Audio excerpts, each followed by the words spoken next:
بسم الله الرحمن الرحيم.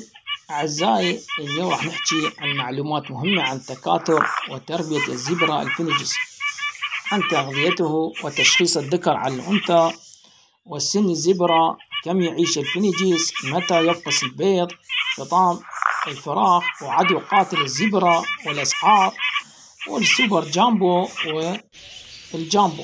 طيور الزبرة أو الفينيجيس أصله استراليا، هو طائر اجتماعي ويحب أن يعيش في مجموعات، وإنتاجه يكون أفضل وغزير، وله أنواع متنوعة.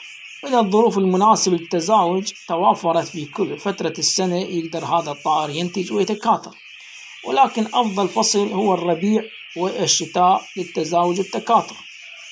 محبوبية هذا الطائر بسبب سرعة تزاوجه وكثرة إنتاجه وتكاثره. من الأفضل تربيته في أزواج في قفص للحفاظ على نوع معين ومنع ظاهرة تزاوج الأقارب وإنتاج أجنة مشبوهة. عمر الفينيجيس يمتد من 5 سنوات إلى 7 سنوات، بعد حسب مراعاة ظروف التربية والتغذية حتى يقدر يوصل عمر 10 أو 12 سنة. يبدأ التزاوج من عمر 3 أشهر، ولكن أفضل سن التزاوج 5 أو 6 أشهر. الذكر يجمع الأعشاش والأنثى تبني العش، وعدد الذكور يجب أن يكون مساوي مع عدد الإناث في التربية الجماعية أو في القفص، ويجب وضع أعشاش أكثر من اللازم. تضع الأنثى من 3 إلى 8 بيضات في كل دورة، ويتناوب الذكر والأنثى على النوم على البيض. مدة حمل البيض حتى يفقس من 12 إلى 15 يوم، بعد بحسب درجة الحرارة وحضن الأنثى للبيض. فطم الفراخ من 35 إلى 40 يوم. تستطيعون فصل الأفراخ عن الأبوين.